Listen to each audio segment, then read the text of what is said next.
Mi nombre es Leocadia Ramírez. En San Luis Potosí, un lugar donde el sol castiga la tierra y las verdades son tan duras como el suelo agrietado, todos me conocen como Doña Cady. Y aquí, bajo este cielo inmenso e implacable, mi historia comenzó de verdad a los 66 años. Una historia que rasgó el velo de silencio de mi vida, que hizo temblar la tierra bajo los pies de mi marido y que enseñó a un pueblo entero que los milagros, a veces, vienen envueltos en escándalo.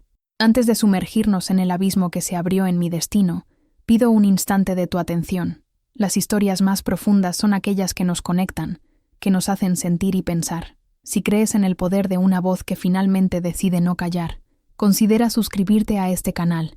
Así, no te perderás ninguna de las verdades que, como la mía, esperaron una vida entera para ser contadas. Ahora, vuelve conmigo a aquella sala de partos. El aire estaba impregnado con el olor metálico de antiséptico y mi propio sudor. El llanto agudo y fuerte que rompió el silencio de la pequeña clínica del doctor Mateo fue la primera nota de una sinfonía que jamás imaginé componer. Fue un llanto de vida, un sonido que no oía emanar de mí desde hacía más de 40 años. Mi cuerpo, arrugado y cansado, había logrado lo imposible. Es un niño, doña Cady. Perfectamente sano, dijo la enfermera, la joven Soledad, con una sonrisa que vaciló en el momento en que sus ojos encontraron los míos. Había algo en su mirada, una mezcla de asombro y lástima, que me heló la espina dorsal antes incluso de que entendiera por qué. Lo envolvieron en una sábana blanca y me lo trajeron. Extendí mis brazos temblorosos, el corazón latiendo desacompasado contra las costillas, una mezcla de agotamiento y una alegría tan abrumadora que dolía. Y entonces lo vi. Mi hijo, mi milagro. Sus ojos, todavía hinchados por el esfuerzo de nacer, eran dos rendijas oscuras y profundas. Pero no fue eso lo que paralizó el aire en mis pulmones. Fue su piel, una piel suave, delicada, del color del café recién molido, un tono rico y profundo de canela que contrastaba violentamente con la blancura inmaculada de la sábana. Un color que no existía en mi familia, ni en la de mi marido, José. Estaba de pie junto a la cama. Su rostro, normalmente sonrosado por el sol del campo, estaba pálido como la cera. Sus ojos azules, que un día me prometieron un mundo, ahora eran dos esquirlas de hielo fijas en el pequeño ser en mis brazos. El bigote grueso, que siempre mantenía impecablemente recortado, temblaba ligeramente. Leocadia, susurró, la voz un hilo áspero, quebrado. ¿Qué es esto? No era una pregunta de curiosidad, era una acusación. Un veredicto pronunciado antes incluso de que comenzara el juicio. El esto era mi hijo, nuestro hijo, pero en su cabeza, en aquel instante, la biología, la lógica, 45 años de matrimonio, todo se deshizo. Es nuestro hijo, José, dije, con la voz entrecortada, intentando encontrar en su rostro un rastro del hombre con el que había construido una vida. Pero el hombre que me miraba era un extraño, un juez. Dio un paso atrás, como si el bebé fuera una llama que pudiera quemarlo. Sacudió la cabeza lentamente, los ojos pasando del rostro del bebé al mío, buscando una explicación que tuviera sentido en su mundo ordenado de ganado, maíz y honor. Esto, repitió, la voz ganando una fuerza gélida. Esto no es mío. Aquellas 4 palabras fueron más afiladas que el bisturí del médico. Cortaron no solo mi corazón, sino la propia estructura de nuestra existencia. En aquella habitación pequeña y estéril, con el olor a vida nueva en el aire, mi vida antigua estaba muriendo. El llanto de mi hijo era la banda sonora del fin de mi mundo, y el silencio acusador de José era la promesa de un nuevo, solitario y aterrador comienzo. Lo pegué más a mí, el calor de su cuerpecito contra mi pecho, y por primera vez entendí lo que era estar completamente sola en medio de la multitud. El escándalo de San Luis Potosí acababa de nacer. Para entender la magnitud de aquel momento, es necesario retroceder en el tiempo, volver a la mujer que yo era antes del milagro, antes del escándalo. La Leocadia de 65 años no era una mujer de sorpresas. Mi vida era un río de curso lento y predecible, cuyas orillas habían sido definidas hacía mucho tiempo por el matrimonio, la maternidad y las tradiciones de nuestro rancho, la esperanza. Nací y crecí allí mismo, en aquellas tierras áridas donde el sol de verano quema la hierba hasta dejarla amarilla, y los cactus son los únicos que parecen prosperar sin esfuerzo. Mi padre decía que nosotros, los Ramírez, éramos como los cactus, espinosos por fuera, pero llenos de vida por dentro, resilientes. Me casé con José a los 20 años. Él era hijo del dueño del rancho vecino, un muchacho alto, de hombros anchos, con una mirada seria y una promesa de estabilidad que era todo lo que una joven de mi época podía desear. Nuestra unión fue la fusión de dos familias, de dos porciones de tierra. Fue un arreglo práctico que, con el tiempo, floreció en un tipo de amor tranquilo y funcional, como una planta que no da flores vistosas, pero cuyas raíces son profundas y fuertes. Tuvimos 4 hijos, 2 varones, Mateo y Ricardo, y 2 mujeres, Isabel y Sofía. Los crié con mano firme y el corazón en un puño, enseñándoles a rezar, a respetar a los mayores y a trabajar la tierra. Mi rutina era el propio reloj del rancho. Me despertaba antes del sol, con el canto de los gallos. El olor a café de olla fresco y a tortillas de maíz en el comal era lo primero que llenaba la casa. Mientras José y los muchachos iban al campo, yo cuidaba de la casa, del jardín, de las gallinas y de la costura. Las tardes estaban llenas del calor que emanaba del fogón de leña y del sonido de mis hijas aprendiendo a bordar. La vida era cíclica: siembra, cosecha, la estación seca, la estación de lluvias, bautizos, primeras comuniones, bodas. Vi a mis hijos crecer y dejar el nido, uno por uno. Mateo se convirtió en ingeniero y se fue a la capital. Ricardo se hizo cargo de un pedazo de la tierra de su suegro en otro estado. Isabel se casó con un comerciante y se mudó a la ciudad de San Luis Potosí. Sofía, la más joven, fue la que se fue más lejos, a Monterrey, con su marido que trabajaba en una fábrica. El rancho, antes ruidoso y lleno de vida, se fue vaciando. La casa grande, con sus pasillos de piedra y patio interior, se convirtió en un eco de risas pasadas. Quedamos solo José y yo, y el silencio. Un silencio que, al principio, era pacífico, pero que con el pasar de los años comenzó a pesar. José envejeció bien. Se convirtió en un patriarca respetado en la región, un hombre de pocas palabras, cuya opinión era ley. Su mundo era el ganado, el precio del maíz, las cercas que necesitaban reparación. Nuestro amor, o lo que quedaba de él, era una costumbre, un compañerismo silencioso. Nos sentábamos en el porche al atardecer, él con su vaso de tequila, yo con mi bordado, y veíamos el sol teñir el cielo de naranja y púrpura. Hablábamos poco, ya no era necesario. Creíamos que nos conocíamos por completo, pero dentro de mí, en aquella quietud, algo se agitaba. La menopausia había llegado y se había ido, llevándose con ella mi identidad de madre, de creadora. Yo era ahora una abuela, una matriarca, pero sentía un vacío que los nietos, en sus visitas esporádicas, no lograban llenar. Me miraba las manos, manchadas por la edad y el trabajo, y me preguntaba, ¿es solo esto? ¿La vida ahora es esperar el fin, sentada en este porche? No tenía nombre para aquel sentimiento. Era una melancolía suave, una nostalgia de un propósito que ni siquiera sabía que había perdido. Amaba mi vida, mi familia, mi rancho, pero sentía que Leocadia, la mujer detrás de la esposa, de la madre y de la abuela, se había perdido en algún lugar entre los cambios de pañales y las cosechas. Era un retrato en la pared de mi propia vida, una figura respetada, pero estática, y sin que nadie lo supiera, mucho menos yo. Mi cuerpo y mi alma anhelaban una última e improbable primavera. El nido vacío es una expresión que la gente usa con una ligereza que roza la crueldad. Para mí, no era un nido, era una catedral construida con el sonido de las voces de mis hijos, con el olor de su ropa, con las marcas de sus estaturas arañadas en el marco de la puerta de la cocina. Y cuando se fueron, la catedral no se quedó vacía. Se llenó de silencio, un silencio denso, que absorbía los sonidos del presente y hacía eco de los del pasado. Las mañanas eran las más difíciles. Todavía me despertaba con la costumbre de preparar un desayuno para un batallón, pero ahora éramos solo 2 en la mesa. Una mesa larga de madera maciza, con 10 lugares, que parecía burlarse de nosotros con sus asientos desocupados. José comía en silencio, leyendo el periódico del día anterior que el capataz traía de la ciudad. Sus únicos comentarios eran sobre el clima o el ganado. «Va a llover hoy», o «La vaca premiada está cerca de parir». Y yo respondía con monosílabos: «Sí, qué bueno». Nuestras conversaciones se convirtieron en una lista de tareas. La comunicación que antes se tejía con sueños y preocupaciones por los hijos, ahora era un inventario de trivialidades.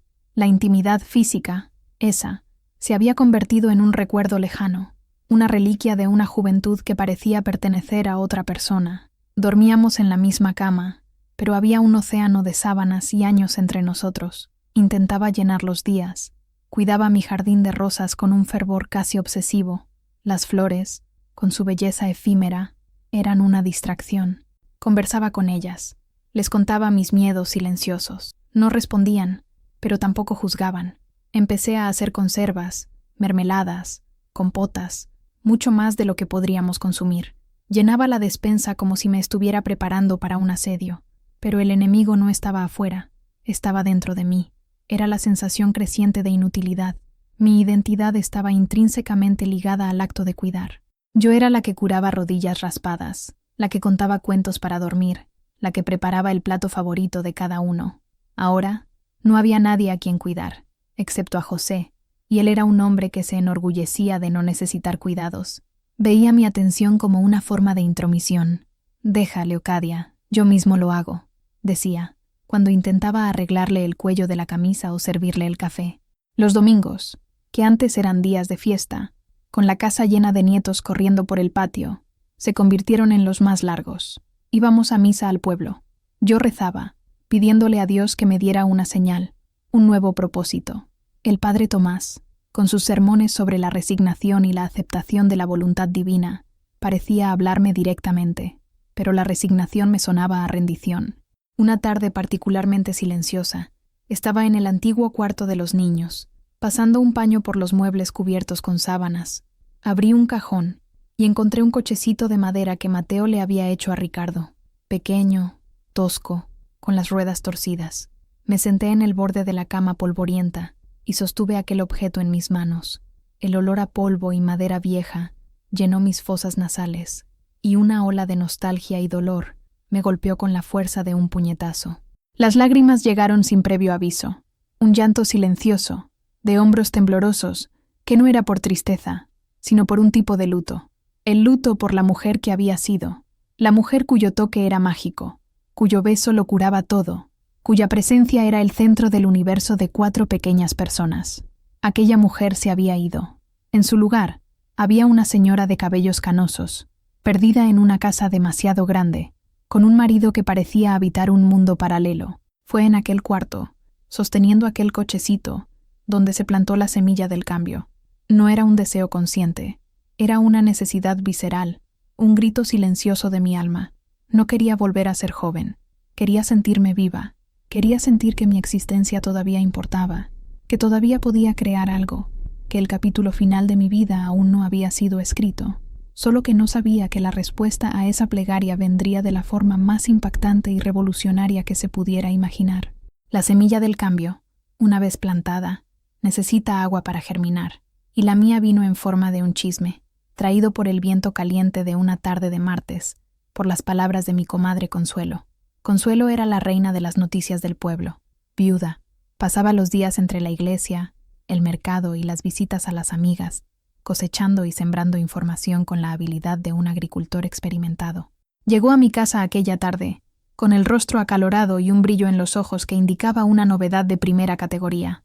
Nos sentamos en el porche, con un vaso de agua de Jamaica para aplacar el calor. Después de agotar las noticias locales, el compromiso de la hija del panadero, la enfermedad del viejo farmacéutico, se inclinó hacia adelante, bajando la voz a un tono conspirador. «Cady, no vas a creer lo que oí», comenzó. «¿Conoces a la prima de Efigenia, la que vive en la Ciudad de México? Esa que estaba toda acabada, siempre cansada, que parecía tener 100 años?» Asentí, recordando vagamente a una mujer delgada y pálida en un funeral, años atrás. «Pues bien», continuó Consuelo, con los ojos muy abiertos, «ha rejuvenecido, es lo que dicen. Volvió a tener color, el pelo dejó de caérsele, hasta la piel está más lisa. Dicen que fue a una clínica nueva en la capital, una cosa de gente rica, de médicos modernos. Hacen un tratamiento, dicen que es con células nuevas, que hace que el cuerpo recuerde la juventud. Una cosa de la ciencia», escuché con un escepticismo educado, el tipo de reacción que se espera de una mujer sensata del campo. Parecía una historia de curandero, vestida con bata blanca, cosa para gente de ciudad. crédula y llena de dinero para gastar en tonterías. «Qué tontería, Consuelo. Le habrán dado unas vitaminas a la mujer», comenté, abanicándome con un abanico de paja. «No, Cady, es más que eso», insistió ella. «Dicen que es un tratamiento hormonal, que reactiva el cuerpo. Efigenia dijo que la prima parece otra. Tiene energía para todo. Ha vuelto a bailar, a salir. Es como si le hubieran dado cuerda a su reloj de nuevo». Me despedí de Consuelo, descartando la historia como una más de sus fantasías. Pero, por la noche, en la cama, junto al cuerpo dormido de José, sus palabras volvieron a mí. Reactivar el cuerpo, darle cuerda al reloj. La idea, por más absurda que pareciera, se alojó en un rincón de mi mente. No era la juventud lo que me atraía. No tenía ilusiones de volver a tener la piel lisa o el cabello negro. Lo que me llamó la atención fue la palabra energía. La promesa de deshacerme de aquella fatiga constante, de aquella niebla de melancolía que parecía haberse instalado sobre mí. ¿Y si hubiera algo, una cosa de la ciencia, que pudiera hacerme sentir útil de nuevo, fuerte? En los días siguientes, la idea me obsesionó. Me sorprendía a mí misma mirando mi reflejo en el espejo del armario. Veía los surcos profundos alrededor de mis ojos, la flacidez de la piel de mi cuello. No era vanidad, era el enfrentamiento con la mortalidad, con la decadencia física que reflejaba la decadencia de mi propósito. La Clínica Milagrosa de la Ciudad de México se transformó en un faro lejano y tentador. La idea de ir allí era una locura. ¿Qué le diría a José? ¿Cómo justificaría gastar nuestros ahorros, que guardábamos para la vejez, en una fantasía de rejuvenecimiento? Se reiría de mí. Diría que me estaba volviendo senil. Pero el deseo era más fuerte que la razón. Era un picor en el alma, una urgencia que no podía ignorar. Empecé a ahorrar en secreto el dinero del mercado, a vender algunos bordados que hacía para las señoras de la ciudad. Junté una pequeña cantidad, un tesoro clandestino. Una mañana, mientras regaba mis rosas, una de ellas, que parecía muerta, seca y sin vida, presentó un pequeño brote verde, una señal obstinada de vida negándose a rendirse. En ese momento, tomé mi decisión. Yo era como esa rosa. Por fuera, parecía que mi tiempo de florecer había pasado, pero por dentro todavía había un brote, e iría a la Ciudad de México para encontrar el agua que necesitaba para crecer. No sabía, claro, que en lugar de un brote, encontraría una semilla, y que esa semilla lo cambiaría todo. La decisión, una vez tomada, trajo consigo una ola de miedo, y paradójicamente, una calma liberadora. El mayor obstáculo era José. Inventé una historia plausible, una mentira cosida con medias verdades. Le dije que mi tía abuela Clemencia, que vivía en las afueras de la capital, estaba muy enferma y que necesitaba ir a cuidarla por unas semanas. José refunfuñó, como siempre. ¿Pero quién va a cuidar de la casa? ¿Y de mis camisas? Protestó, más por costumbre que por preocupación real. Era un hombre que se sentía cómodo en la rutina, y mi ausencia era una ruptura inaceptable en ese ritmo. Contraté a la hija de Consuelo para que venga a ayudar, y dejaré tus camisas todas planchadas. Serán solo unos días, José. Es mi obligación familiar, argumenté, con una firmeza que lo sorprendió y lo silenció. No le gustaba contradecir las obligaciones familiares. Preparé una pequeña maleta, con el corazón latiendo fuerte con cada prenda de ropa que doblaba. Adentro, en el fondo, escondido en un pañuelo bordado, estaba el sobre con mis ahorros. Era el dinero de mi rebelión silenciosa. El viaje en autobús de San Luis Potosí a la Ciudad de México fue un viaje a otro mundo. Yo, que raramente salía de los límites de nuestro municipio, me vi engullida por la inmensidad del paisaje mexicano, que se transformaba a cada hora. Las llanuras áridas dieron paso a montañas verdes y valles fértiles. Estaba sentada junto a la ventana, observando todo con los ojos de una niña. La terminal de autobuses de la capital era un monstruo de concreto y ruido, un hormiguero humano que me dejó aturdida y asustada. El aire era pesado, con un olor a humo y comida callejera. La gente corría en todas direcciones, cada una con su propia urgencia. Me sentí pequeña, anónima, una campesina perdida en la jungla de asfalto. Tomé un taxi, la dirección de la clínica anotada en un papel arrugado que sostenía con fuerza. El taxista, un hombre hablador, intentó iniciar una conversación, pero apenas podía responder. Estaba absorta en el paisaje urbano, los edificios altos que parecían arañar el cielo, el tráfico caótico, los anuncios coloridos. Era todo tan diferente de mi mundo de tierra, cielo, y silencio. La clínica estaba en Polanco, un barrio elegante, con calles arboladas y edificios señoriales. No parecía un hospital, parecía más un hotel de lujo, con una fachada de cristal y mármol. Me sentí fuera de lugar, con mi vestido sencillo y mis zapatos gastados. Por un momento, pensé en dar media vuelta, en tomar el próximo autobús de regreso a la seguridad de mi rancho, a la previsibilidad de mi vida. Respiré hondo, recordando la rosa con el brote verde. Había llegado hasta aquí. No podía rendirme ahora. La recepción era fría e impersonal. Una joven de sonrisa ensayada me pidió que llenara una ficha. Me senté en un sillón de cuero suave, con el bolígrafo temblando en mi mano. A mi alrededor, otras mujeres esperaban. Eran diferentes a mí. Llevaban ropa cara, joyas, y hablaban por el móvil con una naturalidad que me era extraña. Parecían seguras de sí mismas, dueñas de su destino. Me sentí como un fraude, una impostora en aquel ambiente. Mientras esperaba, una duda terrible me asaltó. ¿Qué estaba haciendo allí? Había engañado a mi marido, gastado un dinero que no teníamos, todo por una conversación de comadre y un deseo vago de sentirme viva. La insensatez de mi acto me golpeó de lleno, pero antes de que el pánico pudiera dominarme, la recepcionista gritó mi nombre. «Señora Leocadia Ramírez». Me levanté, con las piernas temblorosas. Seguí por un pasillo blanco y silencioso, que olía a lavanda y a productos de limpieza. Al final del pasillo, una puerta de madera oscura, y detrás de ella, la mujer que, sin que yo lo supiera, sostenía las llaves de mi destino. Estaba a punto de entrar en la consulta de la doctora María del Carmen, y mi vida, tal como la conocía, estaba a pocos minutos de terminar. La doctora María del Carmen no era nada de lo que esperaba.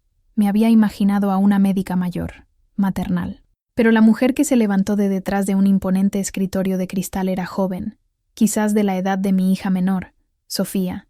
Tenía el pelo negro cortado en un estilo moderno y corto, usaba gafas de montura fina y un traje de chaqueta impecablemente blanco. Su expresión era de una eficiencia tranquila y un poco distante. «Doña Leocadia, por favor, siéntese», dijo, con una voz clara y profesional. «¿Qué la trae a nuestra clínica?» Me sentí intimidada. De repente, mi queja de sentir un vacío y querer más energía me pareció tonta y provinciana.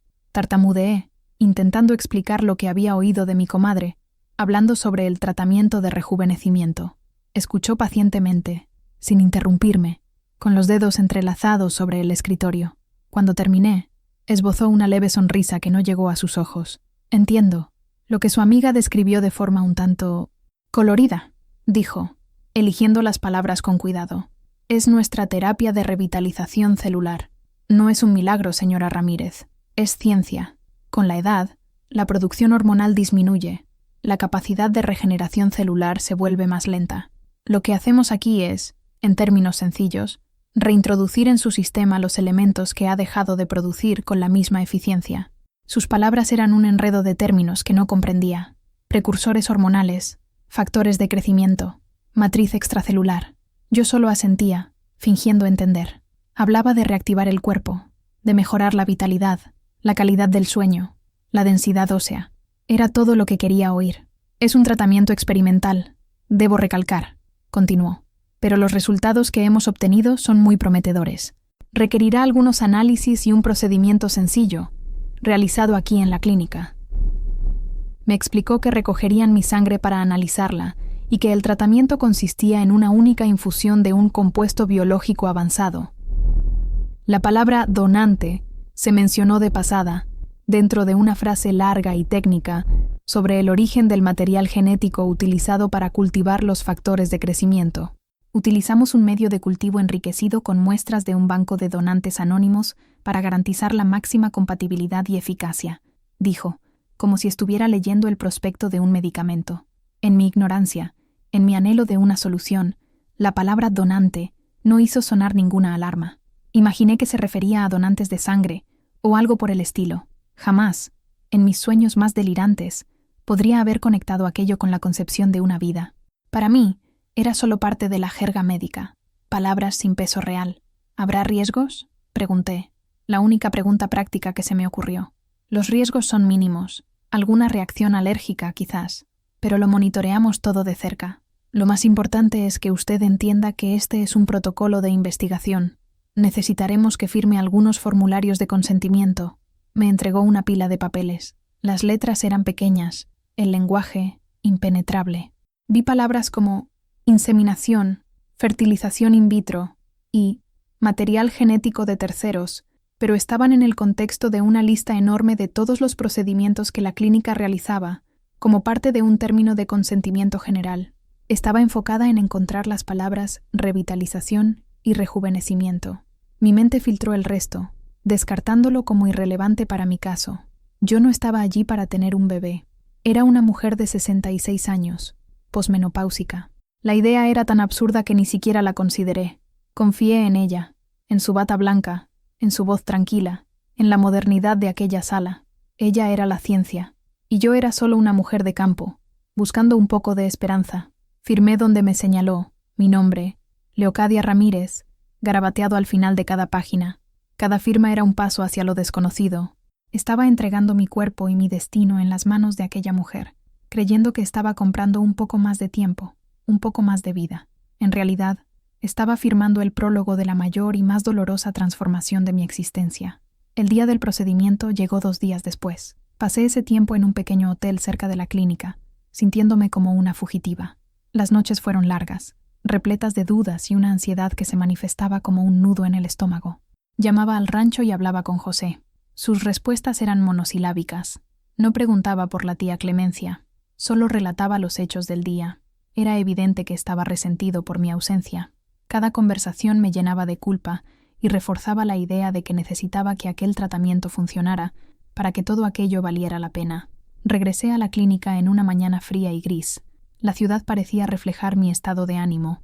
Me llevaron a una sala diferente, más pequeña y más parecida a una habitación de hospital. Había una cama, monitores que parpadeaban con luces verdes y un soporte para suero. Una enfermera simpática, pero eficiente, me pidió que me pusiera una bata azul y me acostara. El ambiente era estéril e impersonal. Todo era blanco o de acero inoxidable. No había nada del calor y del desorden reconfortante de mi casa. Me sentí vulnerable, expuesta. Era un cuerpo a ser reparado, un mecanismo a ser ajustado. La doctora María del Carmen entró en la sala, seguida por la enfermera, que traía una pequeña bolsa de suero, llena de un líquido ligeramente amarillento. Aquel era el famoso compuesto biológico avanzado, mi elixir de la juventud. ¿Lista, doña Leocadia?, preguntó la doctora, con su sonrisa profesional. Es un procedimiento muy rápido. Sentirá solo un pinchazo. Mientras la enfermera buscaba una vena en mi brazo, la doctora explicaba lo que sucedería. Esta infusión contiene una combinación de hormonas y factores de crecimiento celular. Le indicarán a su cuerpo que optimice sus funciones. Piense en ello como un despertar para sus células. Cerré los ojos cuando la aguja perforó mi piel. Un escalofrío recorrió mi cuerpo. El líquido comenzó a gotear lentamente, entrando en mi torrente sanguíneo. Podía sentir el frío subiendo por mi brazo. Me quedé allí, acostada, observando las gotas caer, una por una, cada una de ellas un segundo de mi vida antigua desvaneciéndose, dando paso a algo nuevo y desconocido. Mi mente divagaba. Recordé los partos de mis hijos, realizados en casa con la ayuda de una partera.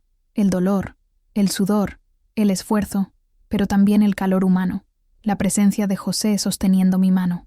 Aquello era lo opuesto. Era frío, silencioso, clínico. Era la ciencia en su forma más pura y aséptica. Mientras el líquido entraba en mí, la doctora mencionó algo que, en su momento, pareció trivial.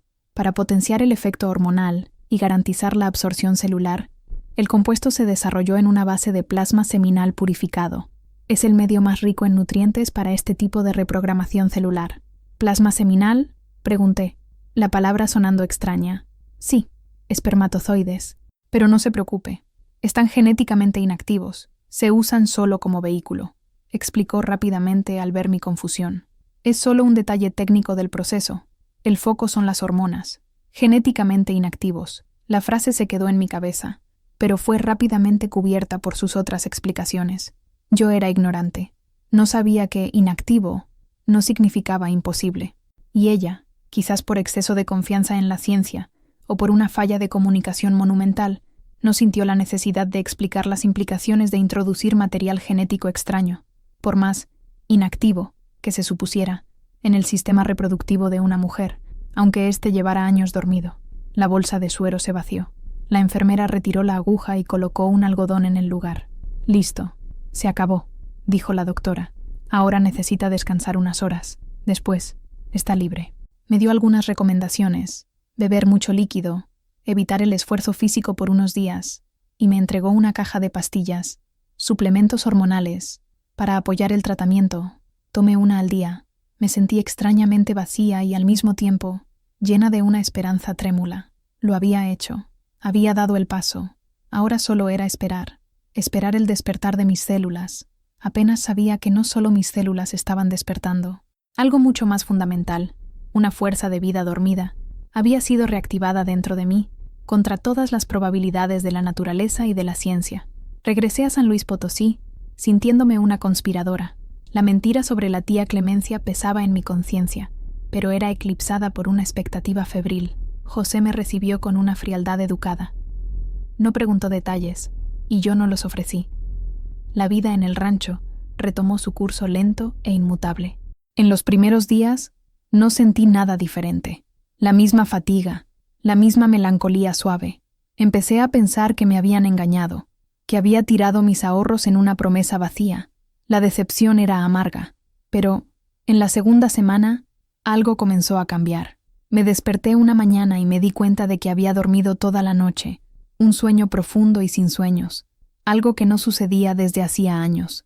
Al levantarme, sentí una ligereza en mis miembros, una ausencia de aquel dolor crónico de espalda que era mi compañero constante. Durante el día, noté otras cosas. Tenía más disposición para las tareas domésticas. Cuidar del jardín ya no me dejaba exhausta. Mis conversaciones con las rosas se volvieron más animadas. Tarareaba mientras cocinaba melodías antiguas de mi juventud. José notó el cambio. Una noche, en el porche, me observó durante un largo rato antes de hablar. «Pareces diferente», dijo, con desconfianza en su voz. «El aire de la capital te ha sentado bien». «Quizás», respondí, sin dar más detalles. El cambio no era solo físico. Era como si una niebla se hubiera disipado de mi mente. Los colores parecían más vivos, los sabores más intensos. Me reía con más frecuencia, de pequeñas cosas. La hija de Consuelo, que todavía venía a ayudar, comentó un día: «Doña Cady tiene un brillo en los ojos». Atribuí todo al tratamiento milagroso. Sentía una gratitud inmensa por la doctora María del Carmen. Había cumplido su promesa. Me había devuelto la vida. Tomaba mis suplementos hormonales religiosamente todas las mañanas, como si fueran píldoras mágicas. La intimidad entre José y yo, que había estado dormida durante tanto tiempo, también dio una señal de vida. Una noche, movida por aquella nueva ola de vitalidad, me acerqué a él en la cama. Fue un gesto vacilante, casi tímido. Para mi sorpresa, correspondió. Fue un momento extraño, tierno y un poco torpe, como reencontrar un baile cuyos pasos casi se habían olvidado. Sucedió solo una vez, pero fue suficiente. Fue como si aquella nueva energía en mi cuerpo hubiera despertado también un recuerdo en el suyo. Las semanas se convirtieron en un mes, luego en 2. Me sentía mejor que en décadas. Estaba floreciendo, como mis rosas en primavera. El vacío había sido llenado, no por un nuevo propósito, sino por la simple alegría de sentirme bien en mi propio cuerpo. Creía que ese era el resultado final del tratamiento, una vejez más digna, más enérgica. Estaba satisfecha, había conseguido lo que buscaba, pero la ciencia, o quizás el destino, tenía planes mucho más grandiosos y aterradores para mí. El despertar que la doctora prometió no estaba completo. La semilla que había sido plantada en mi útero dormido, nutrida por un cóctel hormonal y un encuentro solitario con mi marido, estaba germinando silenciosamente, desafiando la lógica, la edad y la naturaleza. La primavera de mi cuerpo no era un fin en sí misma, era el preludio del mayor milagro y de la mayor catástrofe de mi vida. La primera oleada de náuseas me tomó por sorpresa una mañana, mientras preparaba el café. El fuerte olor de los granos molidos, que siempre me había reconfortado, de repente me revolvió el estómago. Corrí al baño, con la mano en la boca, y me incliné sobre el inodoro, pero no salió nada. Fue solo una náusea intensa y pasajera.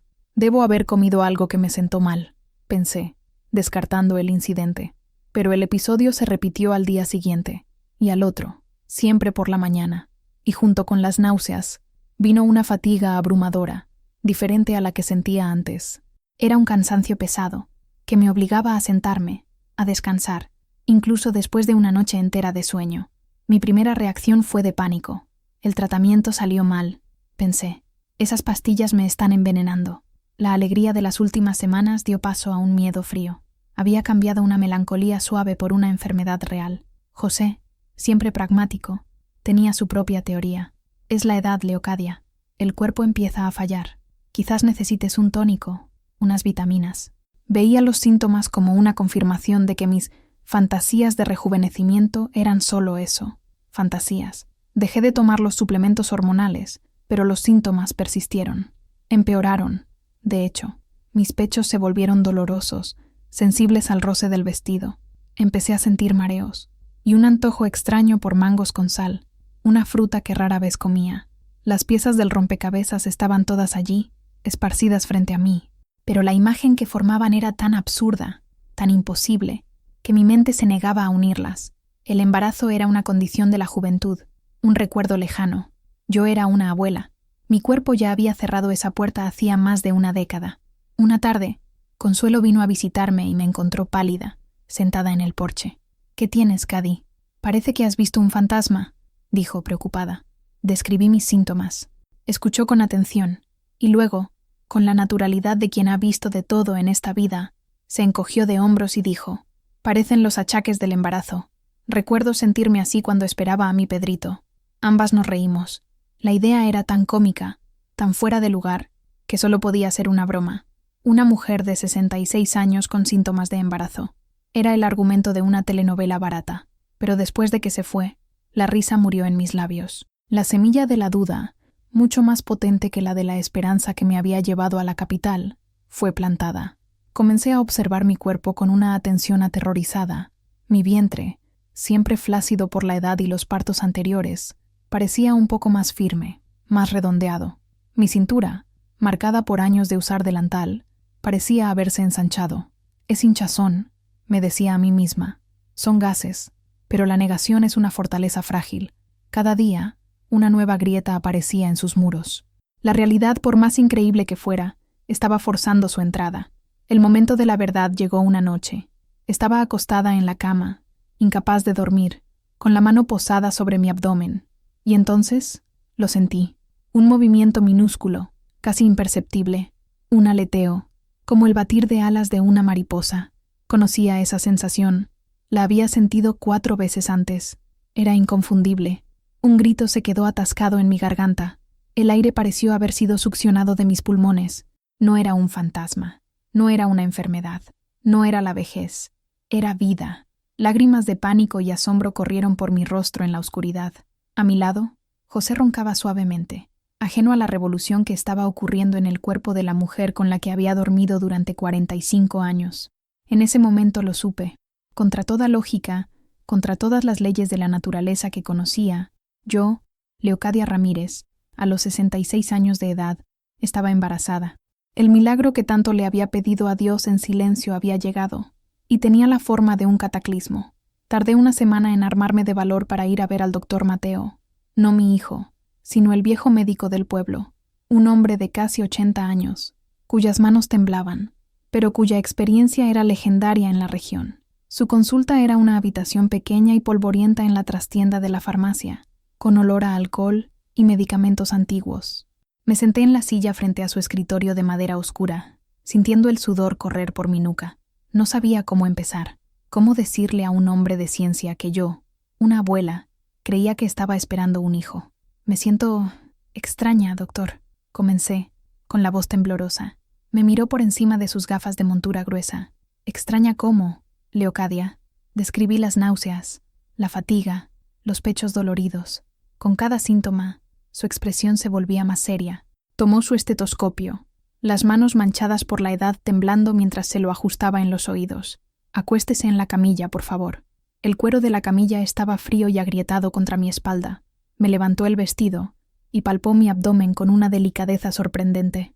Sus dedos, aunque temblorosos, eran expertos.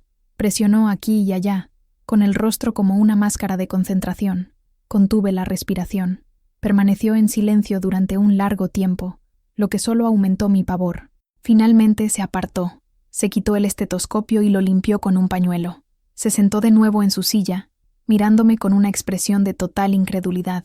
«Leocadia», comenzó, y su voz era un susurro conmocionado. «¿Cuándo fue su última menstruación?» «Hace unos 12, 13 años, doctor. No lo recuerdo con exactitud». Sacudió la cabeza, como si intentara alejar un espejismo. «Pues, a menos que mis sentidos y 50 años de medicina me estén engañando, usted está embarazada». La confirmación, aunque ya la sabía en el fondo de mi alma, me golpeó con la fuerza de una ola. Las lágrimas que había estado conteniendo finalmente se desbordaron. «Eso es imposible», sollocé. «Es lo que yo también diría», admitió, pasándose la mano por el cabello blanco y escaso. «Nunca he visto nada parecido en toda mi vida. Es un milagro, o algo que no puedo explicar. Su útero tiene el tamaño de un embarazo de casi 5 meses. 5 meses. Estaba embarazada de 5 meses y solo ahora me estaba dando cuenta. La vergüenza y el asombro me consumieron. ¿Cómo pude haber sido tan ciega? El doctor Mateo me dio un tónico para los nervios y me dijo que volviera en un mes. Estaba tan aturdido como yo. El siguiente paso era el más difícil: contárselo a José. Esperé hasta el anochecer. Estábamos sentados en el porche, en nuestro ritual silencioso. El aire era fresco y los grillos cantaban. Ensayé las palabras en mi cabeza, pero ninguna parecía correcta. «José», comencé. Apenas me salía la voz. «Necesito contarte algo». Se volvió hacia mí, con expresión neutra. «Fui al doctor Mateo hoy». Eso captó su atención. «¿Estás enferma?» «Te dije que era la edad». «No, no estoy enferma». Respiré hondo. «José, estoy embarazada». El silencio que siguió fue el más pesado que jamás he experimentado. Fue un silencio absoluto, que pareció absorber el sonido de los grillos, el soplo del viento, todo. José se quedó inmóvil, el vaso de tequila detenido a medio camino de su boca. Entonces se rió, una risa seca, sin alegría.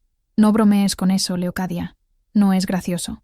«No estoy bromeando», insistí, las lágrimas volviendo. El doctor Mateo lo confirmó.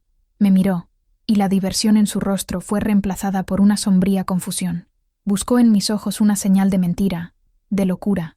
No la encontró. «Eso es imposible», dijo, haciendo eco de mis propias palabras en la consulta. «Eres vieja. Yo soy viejo. Las cosas ya no funcionan así. Lo sé. Yo tampoco lo entiendo». El doctor dijo que es un milagro. La palabra milagro no lo consoló. Al contrario, pareció enfurecerlo. Se levantó, caminando de un lado a otro en el porche, con el cuerpo tenso como una cuerda de guitarra. «¿Milagro? ¿O te has vuelto loca o...?» Se detuvo, la horrible implicación flotando en el aire entre nosotros. No lo dijo en voz alta. Todavía no, pero lo vi en sus ojos. La desconfianza. La semilla de la traición. Aquella noche, la noticia de mi milagro no unió a mi marido a mí en asombro y alegría.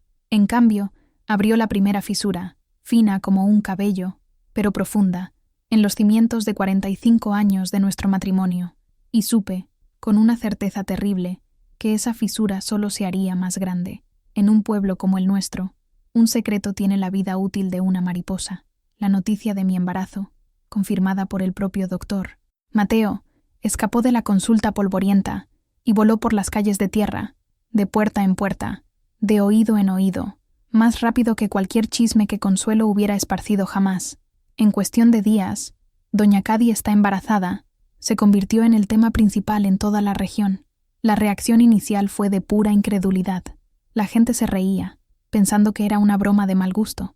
Pero cuando el doctor Mateo, un hombre cuya palabra era tan confiable como el amanecer, confirmó la historia a algunos curiosos, la incredulidad dio paso a un frenesí de asombro, especulación y juicio. Mi visita semanal al mercado del pueblo se transformó en una prueba. Antes, era recibida con saludos respetuosos. «Buenos días, doña Cady. ¿Cómo está la familia?» Ahora, era el centro de un espectáculo. Las conversaciones se detenían cuando pasaba. La gente me miraba, no a mí, sino a mi vientre, que ahora que el secreto era público, parecía haber duplicado su tamaño de la noche a la mañana. Los cuchicheos me seguían como un enjambre de abejas. ¿Es verdad? ¿Cómo es posible? Es brujería. Es un castigo de Dios. Las opiniones se dividían en dos campos principales. Estaban los que lo veían como una señal divina. Las beatas de la iglesia, lideradas por una señora llamada Efigenia, declararon que yo era una versión moderna de Santa Isabel, madre de Juan el Bautista, que también concibió en edad avanzada. Me miraban con una admiración asustada, como si fuera un objeto sagrado. Algunas incluso intentaban tocar mi vientre, en busca de una bendición, pero la mayoría se inclinaba hacia el otro lado, el del escándalo. Su lógica era simple y cruel. Si no era un milagro, solo podía ser pecado. Como era imposible que el hijo fuera de José, un hombre de casi 70 años, entonces solo podía ser de otro. ¿Quién sería el padre? El capataz del rancho, un muchacho joven y fuerte, algún viajero desconocido, la imaginación del pueblo, alimentada por generaciones de telenovelas y chismes, corría desbocada. Yo, Leocadia Ramírez, la esposa ejemplar, la matriarca respetada, era ahora vista como una adúltera, una mujer sin vergüenza. El padre Tomás, que me conocía desde niña, se mantuvo indeciso. En su sermón del domingo, con la iglesia abarrotada de gente que había venido más para verme a mí que para rezar, habló sobre los misterios de Dios y los caminos tortuosos de la fe, pero también sobre la tentación y la fragilidad de la carne. Sus palabras fueron lo suficientemente vagas como para que cada uno las interpretara como quisiera, pero sentí el peso de su mirada decepcionada sobre mí. La reacción más dolorosa, sin embargo, vino de mis propios hijos. Los llamé para contárselo, uno por uno. La reacción fue un eco de la de José. Primero, conmoción, después, negación, y finalmente, una vergüenza profunda y mal disimulada. «Madre, ¿cómo pudo pasar esto?», preguntó Isabel, con la voz llena de bochorno. «¿Qué va a pensar la gente? Esto es una locura, mamá», dijo Mateo, el ingeniero, el hombre de la lógica. «Biológicamente, esto no tiene sentido». «¿Estás segura?». No me preguntaron cómo me sentía. No ofrecieron apoyo. Estaban preocupados por sus propias reputaciones, por la vergüenza de tener una madre que era el centro de un escándalo bizarro.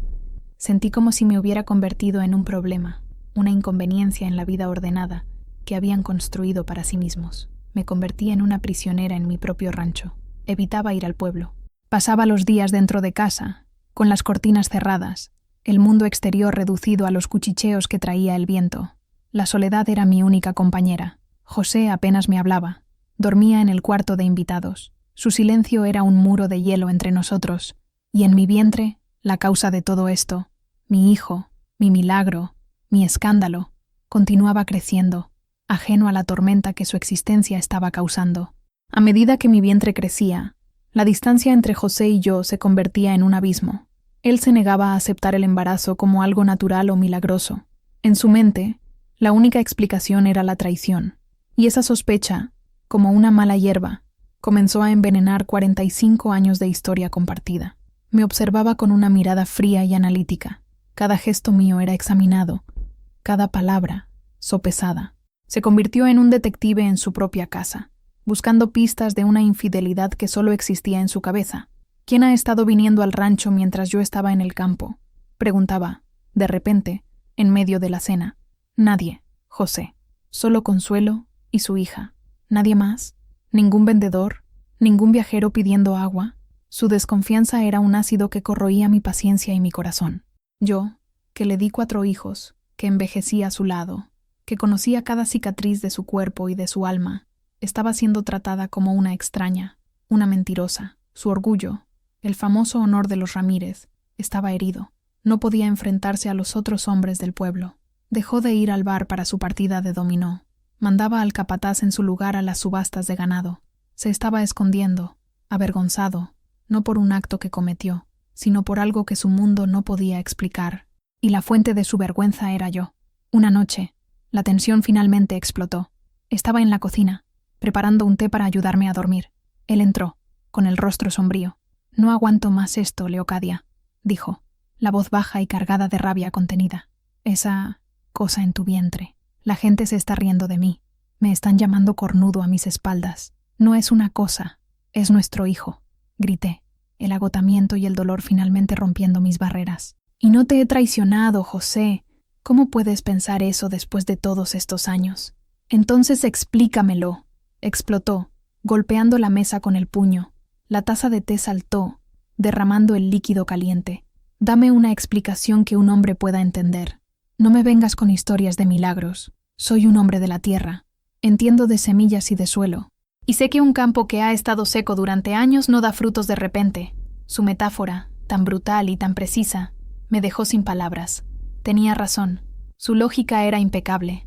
¿Cómo podría explicar lo inexplicable? El tratamiento. La clínica en la Ciudad de México. La doctora María del Carmen. Hasta ese momento, no había conectado los dos eventos. En mi mente, el tratamiento me había dado energía, y el embarazo era un milagro de Dios, quizás despertado por esa nueva vitalidad.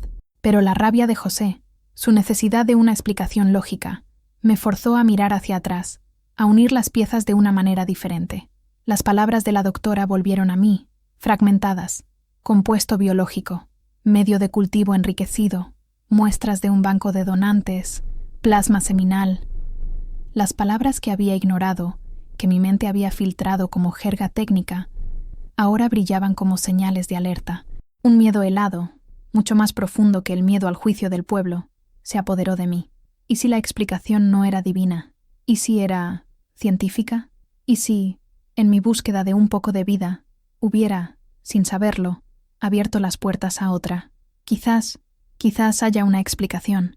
Tartamudeé, más para mí misma que para él. La clínica, en la capital, el tratamiento que me hice. José me miró con desprecio. ¿La clínica para tus vanidades de vieja? ¿Qué tiene que ver eso? A menos que hayas encontrado a un médico guapo por allí. Su acusación me silenció. Me di cuenta de que no servía de nada. No tenía respuestas, solo fragmentos de una conversación técnica que apenas entendía. E incluso si las tuviera, él no me creería. Su herida era demasiado profunda. Aquella noche, entendí que el problema no era la ausencia de una explicación. El problema era la presencia de ese niño. Para José, ese embarazo era la prueba viviente de que ya no era lo suficientemente hombre, de que su campo estaba, como él dijo, seco. Y esa era una verdad que su orgullo no podía soportar. El niño en mi vientre no era solo un misterio, era un insulto vivo a su masculinidad. Y eso, empecé a darme cuenta, era algo que quizás nunca podría perdonar. El miedo y la duda me consumieron. Necesitaba respuestas. Necesitaba entender qué estaba sucediendo dentro de mi propio cuerpo. Al día siguiente, me encerré en el pequeño despacho de José, donde estaba el único teléfono del rancho, y busqué la tarjeta de la clínica que había guardado en el fondo de un cajón. Mis manos temblaban tanto que apenas pude marcar los números. La voz de la recepcionista al otro lado de la línea sonó irritantemente tranquila. Pedí hablar con la doctora María del Carmen, diciendo que era un asunto urgente sobre mi tratamiento. Esperé una eternidad, escuchando una música suave y enervante. Finalmente, la voz clara y profesional de la doctora sonó en el teléfono. «Señora Ramírez, ¿ha ocurrido algo? ¿Se siente bien?» «Doctora», comencé, con la voz entrecortada. «Ha sucedido algo, que no puedo entender. Yo estoy embarazada». Hubo un silencio al otro lado de la línea. Un silencio que duró unos segundos, pero que pareció extenderse por minutos. Un silencio que me dijo, antes que cualquier palabra, que ella sabía algo. «¿Embarazada?», repitió, la voz cuidadosamente neutra. «Entiendo. Qué inesperado». «¿Inesperado? Doctora, tengo 66 años. Mi marido cree que lo he traicionado. El pueblo cree que soy una pecadora o una loca. Necesito que me diga la verdad. ¿El tratamiento que usted me dio pudo haber causado esto?» Hubo otra pausa. Podía imaginarla en su elegante despacho, sopesando sus palabras, calculando los riesgos. «Señora Ramírez, el procedimiento que realizamos fue una terapia hormonal», comenzó, con su tono clínico. Sin embargo, como mencioné, era un protocolo experimental. Siempre existe la posibilidad de resultados imprevistos. ¿Qué tipo de resultados imprevistos? Insistí, perdiendo la paciencia. «Doctora, por favor, sea clara». Recuerdo que mencionó donantes y plasma seminal. Su suspiro fue casi inaudible. «Sí, como expliqué, para el cultivo de los factores de crecimiento, utilizamos un compuesto avanzado. La base de ese compuesto, el vehículo, era de hecho material seminal de un donante anónimo de un banco de gametos. Teóricamente, el material genético debía estar inactivo, sirviendo solo como nutriente para las células. Pero la combinación de la infusión con los suplementos hormonales que usted tomó y, bueno, cualquier actividad sexual posterior, aunque fuera única, pudo haber creado un ambiente inesperadamente fértil». Las palabras de ella cayeron sobre mí como piedras. Inesperadamente fértil. Era una forma tan fría, tan científica de describir el terremoto que estaba destruyendo mi vida. Entonces, ¿el hijo no es de mi marido?, pregunté, con el corazón martilleando contra las costillas. Genéticamente no, admitió, con voz baja. La probabilidad es que la concepción haya ocurrido a partir del material del donante. El semen de su marido, debido a la edad, probablemente no sería viable, pero el ambiente hormonal que creamos rejuveneció su sistema reproductivo a un punto que ni nosotros preveíamos. Fue una posibilidad entre 1.000.000, señora Ramírez, un evento científico de extrema rareza. Una posibilidad entre 1.000.000, un evento científico. Para ella, era un artículo para publicar en una revista médica. Para mí, era el fin de mi matrimonio, de mi reputación, de mi paz. ¿Y el donante?, pregunté, con un hilo de voz. ¿Quién es? No puedo darle esa información. Los donantes son anónimos. La única información no identificable que puedo compartir, si eso ayuda, es que, para este lote específico de tratamiento, el donante era un hombre sano, de 28 años, estudiante universitario y afrodescendiente, negro. El teléfono se me resbaló de la mano y cayó sobre el gancho con un golpe sordo. Me apoyé en la pared, con las piernas débiles. La habitación comenzó a girar. Ahora todo tenía sentido. La ciencia, la lógica que tanto exigía José, estaba allí. Una explicación fría, brutal y 1000 veces peor que la sospecha de adulterio. El hijo que llevaba no era un milagro de Dios, no era fruto de una traición con un vecino. Era el hijo de un procedimiento médico que no entendí. Era el hijo de un extraño, un joven anónimo de la Ciudad de México, un joven negro. Me senté en el suelo, abrazando mi vientre inmenso. El bebé pateó, un movimiento fuerte y vigoroso. Por primera vez desde que sentí su vida dentro de mí, no sentí alegría. Sentí un terror abyecto. El escándalo aún ni siquiera había comenzado de verdad. Lo peor, la prueba visible e irrefutable de la verdad científica, aún estaba por nacer. Y cuando naciera, destruiría todo lo que quedaba de mi vida. Armada con la terrible claridad de la verdad, supe que debía intentar, una última vez, explicarle a José. No para salvar mi matrimonio. En ese punto, ya sentía que era una causa perdida, sino para salvar mi propia dignidad. Para que supiera que no era una mentirosa, ni una adúltera. Solo era una tonta, una ignorante que confió demasiado. Lo encontré en el corral, reparando una cerca. Su figura era tensa, los hombros curvados bajo el peso de una humillación que no merecía. El sol de la tarde proyectaba largas sombras sobre la tierra seca. «José, tenemos que hablar», dije, deteniéndome a una distancia segura. No se giró. Continuó martillando un clavo con una furia controlada. «No tenemos nada de qué hablar, Leocadia». «Sí, tenemos», insistí. «Sé de dónde vino este bebé. Tengo la explicación que querías». Eso lo hizo detenerse. Dejó caer el martillo y se giró lentamente, los ojos azules entrecerrados, llenos de desconfianza. «Te escucho», con la voz temblorosa, pero firme, le conté todo, sobre la clínica, la terapia de revitalización, la conversación con la doctora. Intenté usar sus palabras: compuesto biológico, banco de donantes, material genético, pero sonaban huecas y absurdas bajo el cielo abierto del rancho. Sonaban como una excusa pobre, una ficción científica inventada para encubrir un pecado simple y antiguo. Escuchó todo en silencio, con el rostro impasible como una máscara de piedra. Cuando terminé, se quedó mirándome durante un largo tiempo. El silencio se alargó, tenso y vibrante como una cuerda de alambre de espino.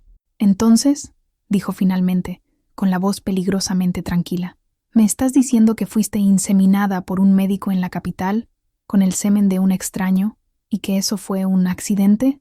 «No lo sabía, José. Lo juro. Pensé que era un tratamiento para darme energía. Nunca». Mi voz se quebró. Soltó una risa corta y amarga, que no tenía nada de humor. «¿Me tomas por un idiota, Leocadia? ¿Un campesino ignorante que va a creer cualquier historia fantástica que inventes? ¿Banco de donantes? ¿Inseminación accidental? ¿En qué clase de mujer te has convertido?» «Es la verdad», lloré desesperada. «¿Por qué inventaría algo así?» «No lo sé», gritó, la calma rompiéndose en 1000 pedazos. «Quizás para humillarme aún más. Quizás tu amante de la capital te ayudó a inventar esa historia para dejarme en ridículo. Es más fácil para ti admitir que fuiste un conejillo de indias de laboratorio que admitir que te acostaste con otro hombre. Sus palabras eran como bofetadas. Cada una me hería más profundamente. Me di cuenta de la futilidad de mi intento.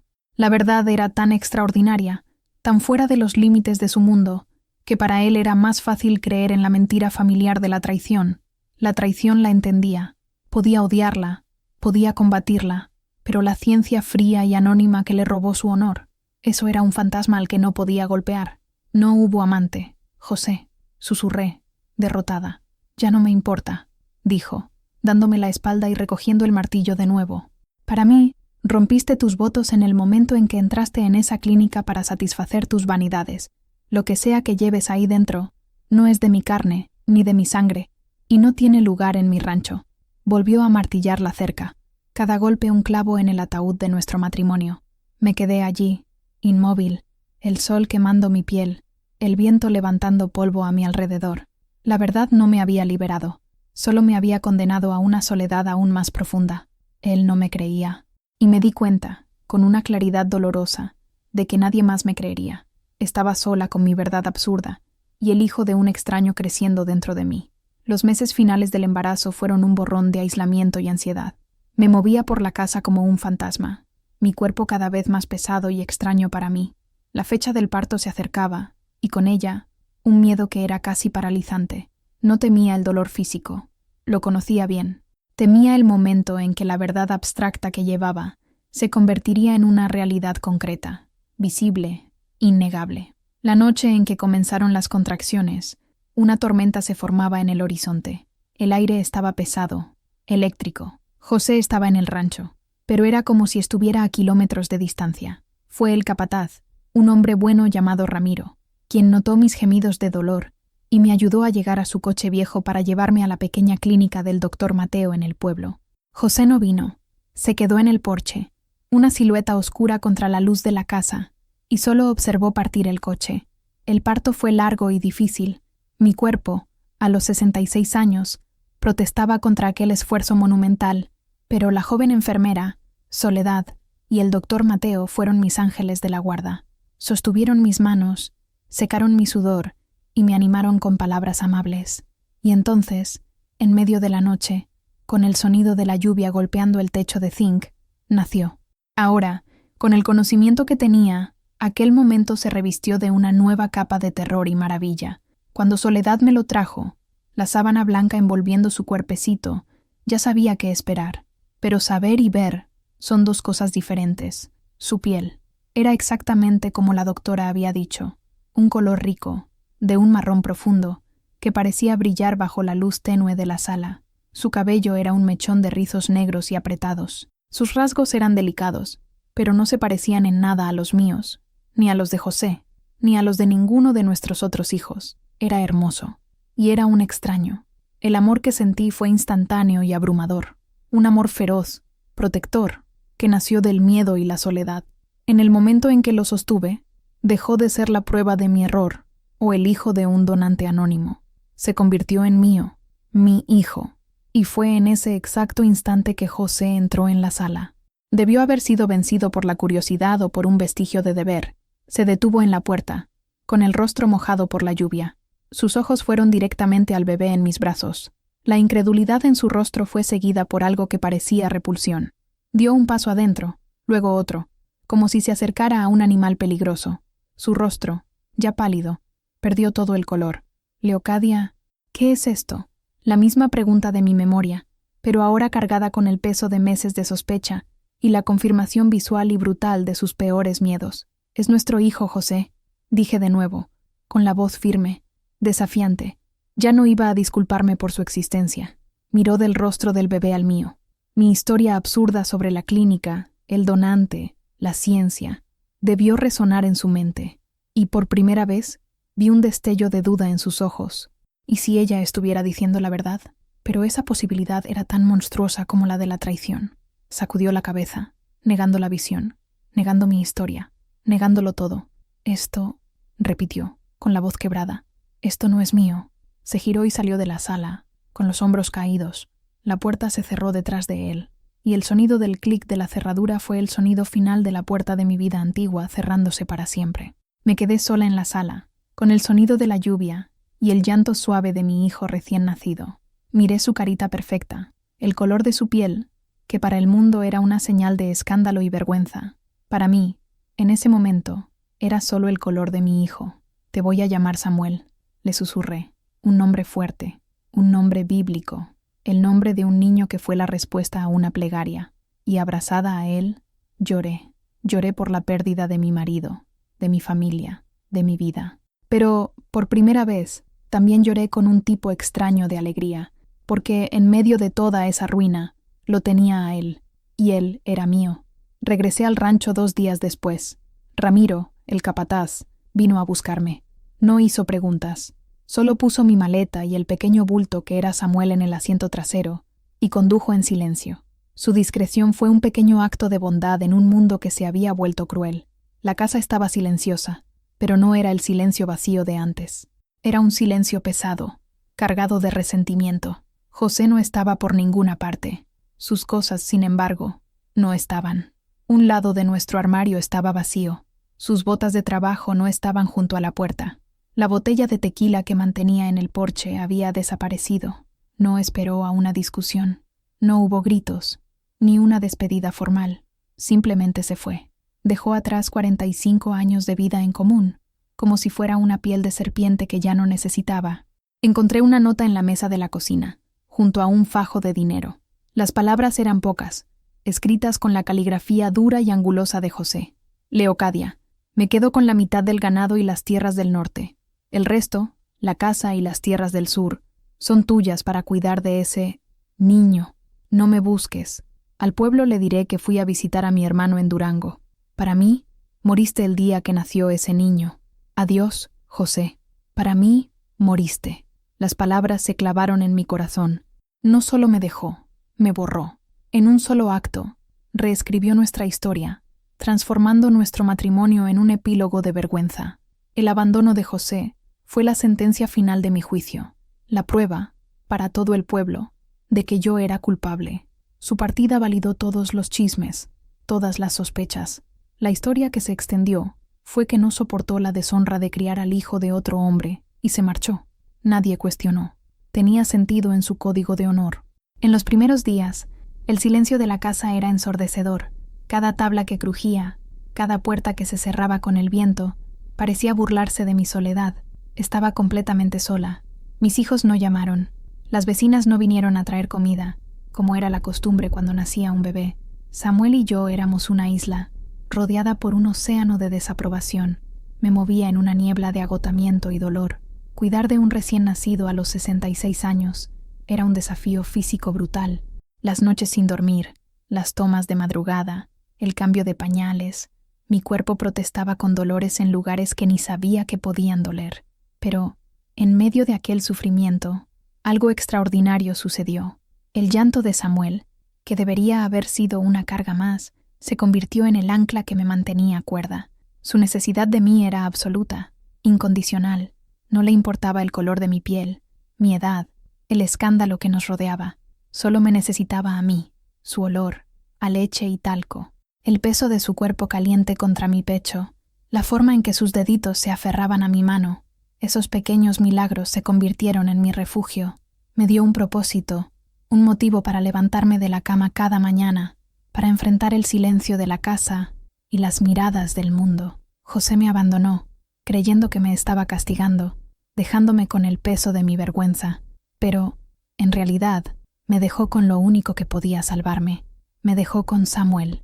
Y, lentamente, dolorosamente, en medio de la ruina de mi vida antigua, comencé a construir una nueva, una en la que el amor no necesitaba explicación, ni aprobación. Solo necesitaba a 2 personas, una madre y su hijo. La realidad de ser madre a los 66 años era como intentar escalar una montaña con zapatos de baile. Era físicamente agotador y emocionalmente vertiginoso. Mi cuerpo, acostumbrado a un ritmo lento y a noches de sueño ininterrumpido, fue lanzado a un caos de horarios de lactancia, cólicos y pañales. Las madrugadas eran las más difíciles. Caminaba por los pasillos oscuros de la casa grande con Samuel en mis brazos, acunándolo, cantando canciones de cuna que no cantaba desde hacía 40 años. Me dolía la espalda, se me dormían los brazos, pero el sonido de su respiración tranquila en mi hombro era la recompensa. Había un abismo entre la madre que fui para mis otros 4 hijos y la madre que era para Samuel. En aquella época, era joven, fuerte, llena de energía, pero también impaciente, siempre con prisa, siempre con 1000 tareas por hacer. Ahora, era lenta, mi cuerpo dolía, pero tenía algo que no tenía en la juventud: tiempo y paciencia. Cada momento con Samuel era precioso. No tenía prisa por verlo crecer. Al contrario, quería congelar cada instante. La primera sonrisa desdentada, el primer sonido que se asemejaba a una palabra, la primera vez que rodó en la alfombra de la sala, los guardaba como tesoros, pues sabía que, a mi edad, el futuro era un lujo incierto. Aprendía a hacer todo con una mano, mientras sostenía a Samuel con la otra. Cocinaba, limpiaba, cuidaba del jardín. El rancho, que antes era una fuente de orgullo para José, se convirtió en mi carga y mi salvación. El trabajo físico me mantenía fuerte, me impedía ahogarme en la autocompasión. Ramiro, el capataz, era un aliado silencioso. Cuidaba del ganado y de las plantaciones, nunca mencionaba a José, y ocasionalmente dejaba un saco de naranjas o un queso fresco en mi puerta, sin decir una palabra. La soledad era una presencia constante. A veces, al final del día, después de que Samuel se durmiera, me sentaba en el porche y miraba la silla vacía de José. El dolor de su ausencia era una herida que no cicatrizaba. Echaba de menos no solo al hombre, sino al testigo de mi vida.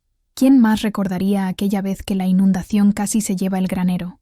¿O el día que nuestro hijo Mateo se cayó del árbol y se rompió el brazo? Todos esos recuerdos, que formaban el tejido de nuestra existencia, ahora vivían solo en mí.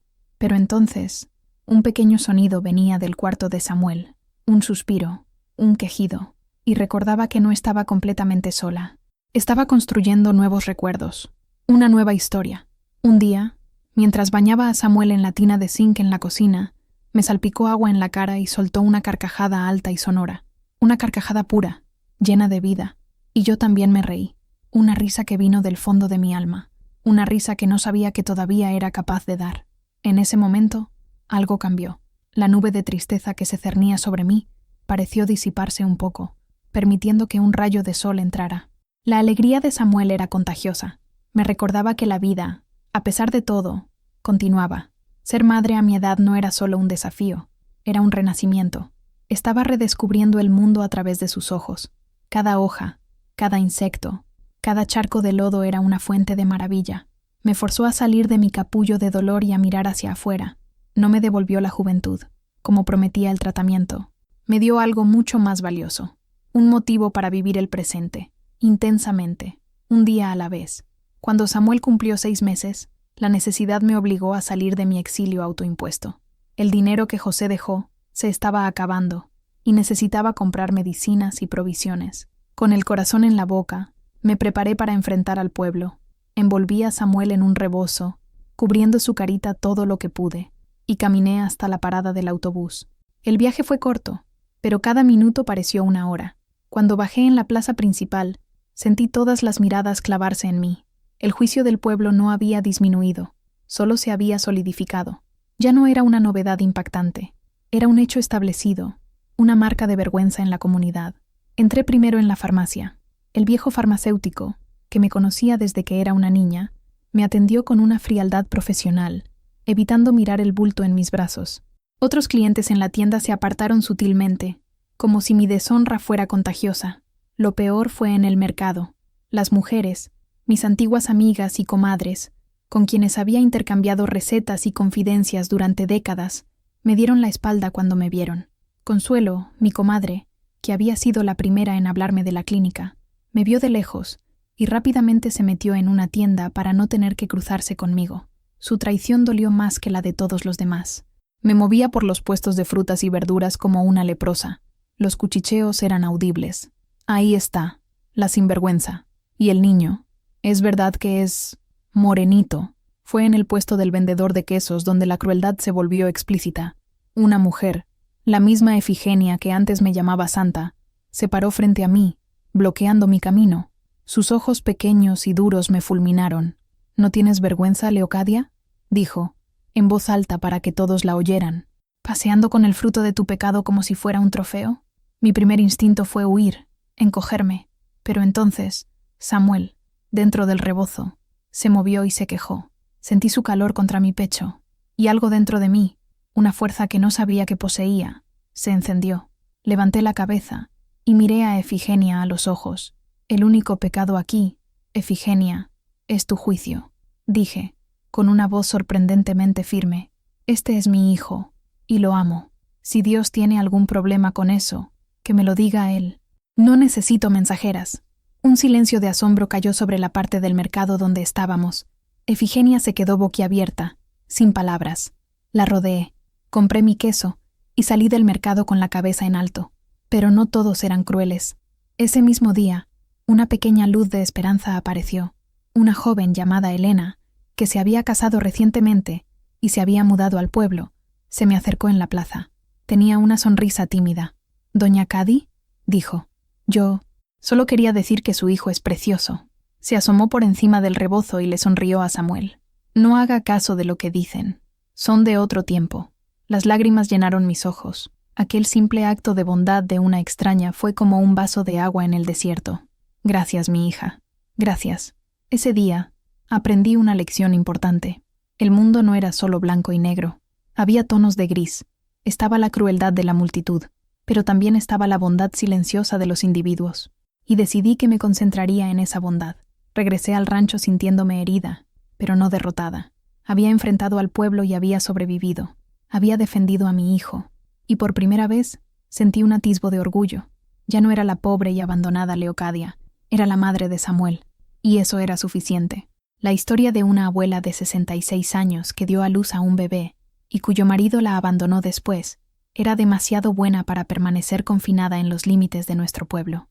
Como el polvo levantado por un remolino, comenzó a extenderse por las ciudades vecinas y, finalmente, llegó a oídos de un periodista de la capital del estado. Un día, un coche polvoriento se detuvo frente a mi portón. De él bajó un hombre joven, con una libreta en la mano y una mirada ambiciosa. Se presentó como Miguel, un reportero de El Sol de San Luis. «¿Doña Leocadia?», dijo, con una sonrisa en la que no confié. «He oído que tiene una historia increíble que contar».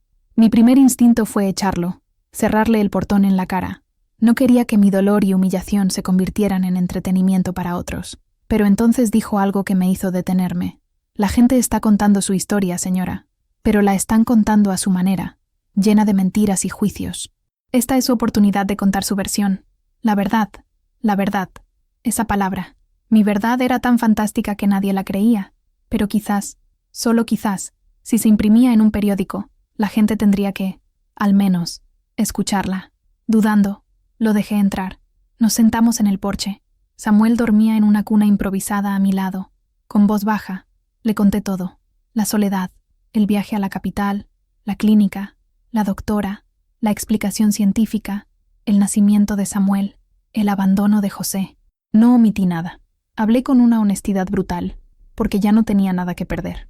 Miguel escuchaba, anotando furiosamente en su libreta. Sus ojos brillaban, no con compasión, sino con la emoción de un cazador que ha encontrado una presa rara. Una semana después, la historia fue publicada. El titular ocupaba la mitad de la primera página: El milagro y el drama de Doña Cady, la abuela de 66 años que dio a luz gracias a la ciencia. El artículo era sensacionalista. Se centraba en el bebé probeta, en el donante anónimo de otra raza, en el rechazo del marido orgulloso. Mi dolor fue diseccionado y expuesto para el consumo público. Incluso enviaron a un fotógrafo que me tomó una foto, de lejos, sosteniendo a Samuel. En la foto, parecía una anciana frágil y confundida. El impacto fue inmediato y abrumador. La historia fue replicada por otros periódicos, por estaciones de radio. De la noche a la mañana, me convertí en una extraña celebridad local. Coches de curiosos pasaban lentamente por la carretera frente al rancho, intentando verme. La reacción del pueblo fue mixta. Algunos, al leer la explicación científica, sintieron una pizca de compasión. La historia era tan extraña que quizás era verdad, pero para la mayoría, la confirmación de que el hijo no era de José solo solidificó mi imagen de adúltera, solo que de una forma más moderna y extraña. Y entonces llegó la televisión. Un equipo de una cadena de la Ciudad de México apareció en mi puerta, con cámaras y micrófonos. Querían una entrevista exclusiva. Fue en ese momento que dije, basta. No era un animal de circo. Me negué a hablar con ellos. Cerré el portón y las cortinas. El reportaje del periódico tuvo una consecuencia que no preví. Llegó hasta mi exmarido, José, en Durango.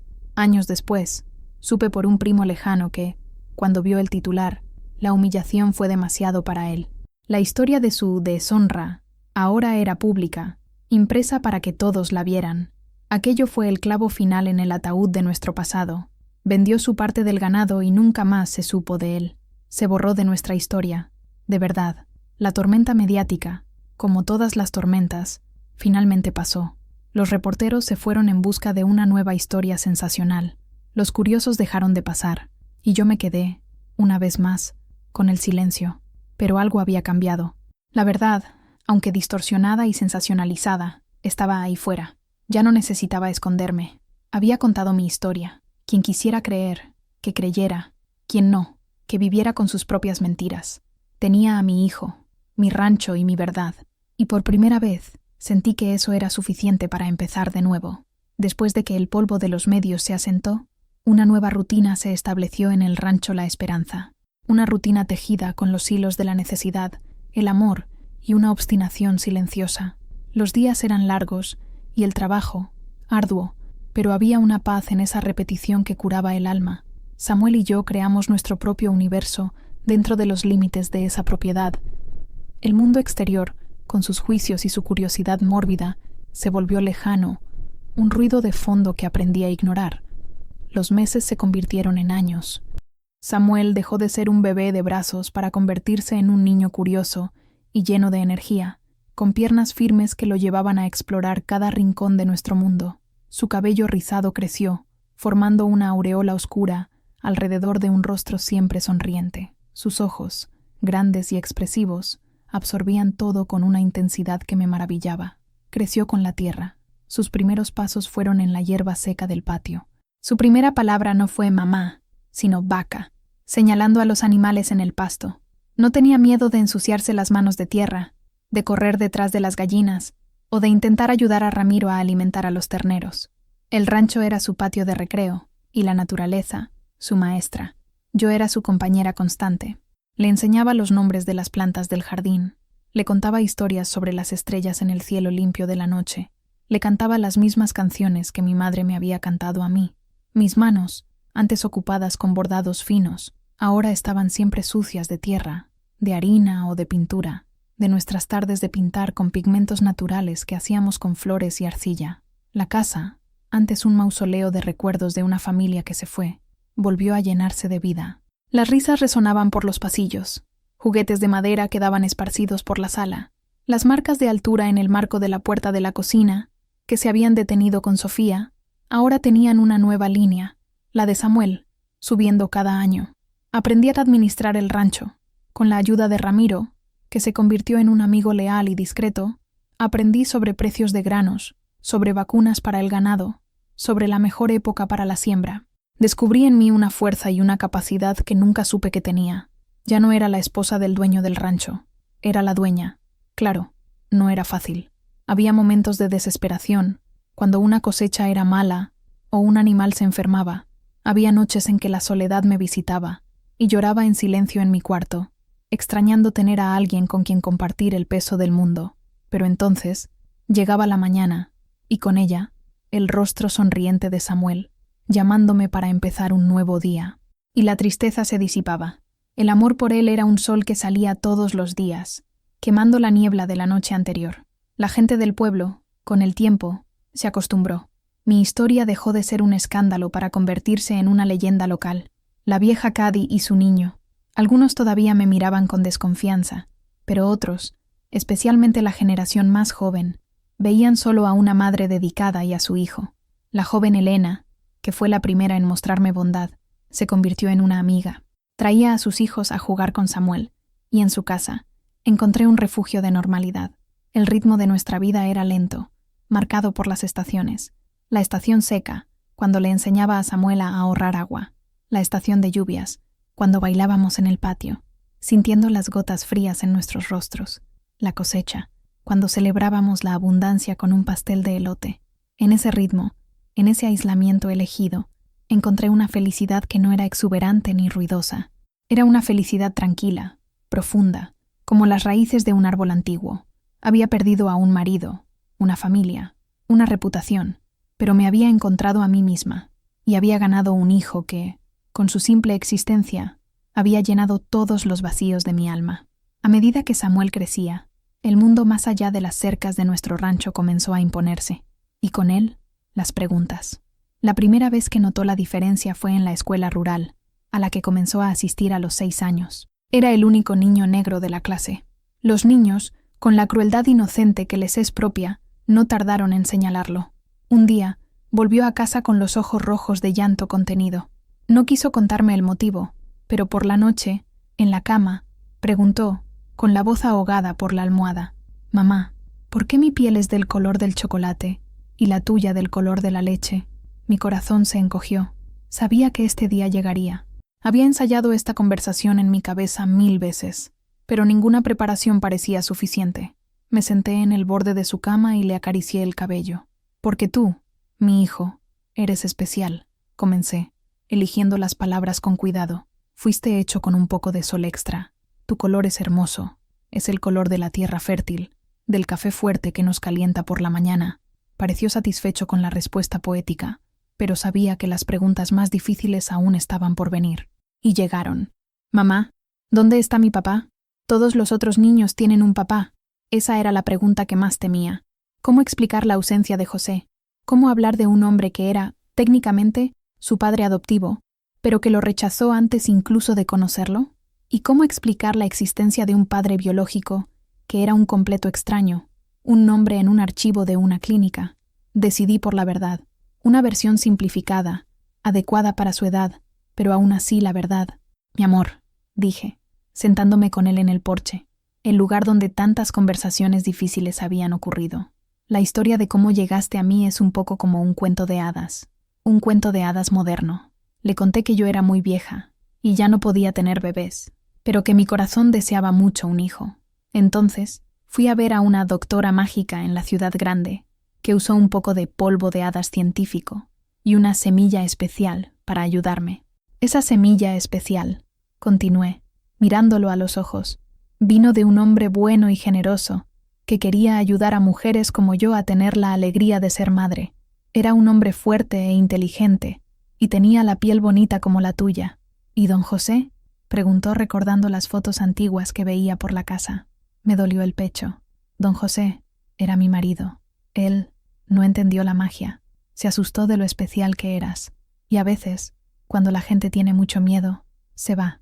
Se quedó en silencio por un tiempo, procesando la información. Vi el dolor en su carita, el dolor del rechazo, aunque fuera de segunda mano. «Entonces, ¿no tengo un papá?», preguntó con voz pequeña. «Me tienes a mí», dije, abrazándolo con fuerza. «Soy tu mamá y tu papá. Soy suficiente. Somos suficientes.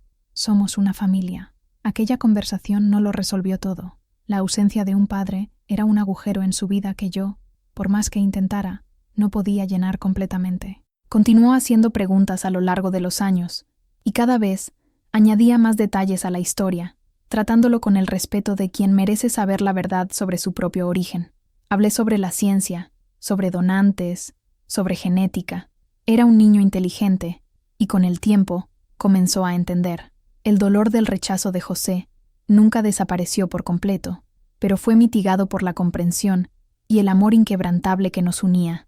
Le enseñé a estar orgulloso de quién era, orgulloso de su piel, de su cabello, de su historia única. Le dije que su existencia era la prueba de que el amor y la vida siempre encuentran un camino, aunque sea el más improbable. No era el fruto de un pecado, sino el resultado de un deseo profundo de una anciana por un poco más de vida. Y él era la respuesta más hermosa que podría haber recibido. Cuando Samuel cumplió 10 años, un hito que nunca estuve segura de que viviría para ver, sentí la necesidad de cerrar un círculo. La rabia y el resentimiento que sentía por la doctora María del Carmen y su clínica se habían disipado con el tiempo, reemplazados por una emoción compleja y contradictoria que se asemejaba a la gratitud. Había sido negligente, sí. Su falta de claridad sobre el procedimiento había causado la ruina de mi matrimonio y años de sufrimiento. Pero por otro lado, me había dado a Samuel.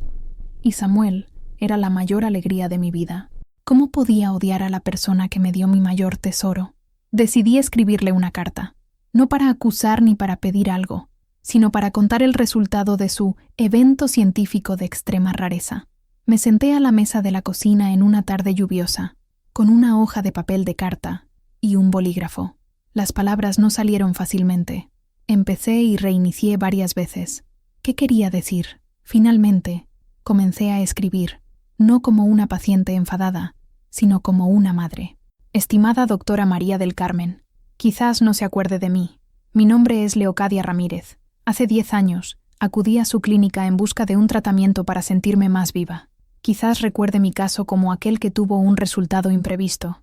Le escribo esta carta no para culparla por lo que sucedió. Pasé muchos años haciéndolo, y no me llevó a ninguna parte. La verdad es que mi ignorancia y mi desesperación también tuvieron su parte. Le escribo para contarle sobre el resultado. Su nombre es Samuel. Cumplió 10 años la semana pasada. Es un niño fuerte, inteligente y, sobre todo, feliz. Tiene una sonrisa que ilumina esta casa vieja y una curiosidad que me mantiene joven de espíritu. Adora a los animales, correr bajo la lluvia y escuchar historias. Su nacimiento, como puede imaginar, destruyó la vida que conocía. Perdí a mi marido, el respeto de mi comunidad y, por un tiempo, mi propia paz. Fue un camino terriblemente difícil y solitario. Pero lo que usted, con toda su ciencia, quizás no pudo prever, es que al darme un hijo, me dio una razón para reconstruir mi vida desde cero. Samuel no fue el final de mi historia, fue el comienzo de una mucho mejor. Me enseñó sobre la fuerza que no sabía que tenía, sobre la capacidad de amar incondicionalmente y sobre lo que realmente significa ser una familia. Le envío, junto con esta carta, una foto de él. Quiero que vea el rostro de su evento raro. Quiero que sepa que, a pesar de todo el dolor, su ciencia, por accidente o por destino, creó una vida maravillosa. No necesito una respuesta, solo necesitaba que lo supiera. El tratamiento que busqué para darme más energía, al final, me dio mucho más que eso. Me dio un futuro. Atentamente, Leocadia Ramírez. Puse la carta y una foto de Samuel, sonriendo y abrazado a nuestro perro, en un sobre.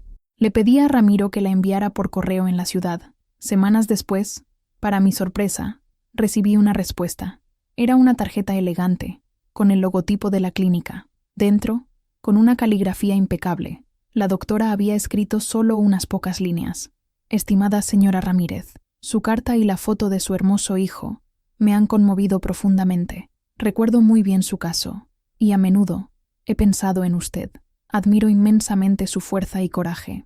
Su testimonio es la lección más importante que he aprendido en toda mi carrera. Les deseo a usted y a Samuel toda la felicidad del mundo.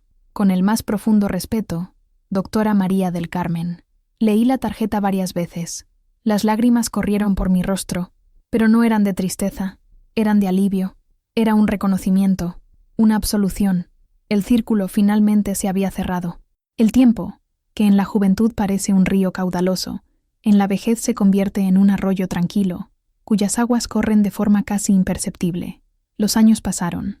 Samuel se convirtió en un adolescente, alto y delgado, con la voz empezando a cambiar. Yo me convertí en una anciana, con el pelo completamente blanco, los movimientos más lentos, las arrugas como un mapa detallado de mi viaje. La dinámica entre nosotros cambió. Ya no era solo su cuidadora, él también se convirtió en el mío.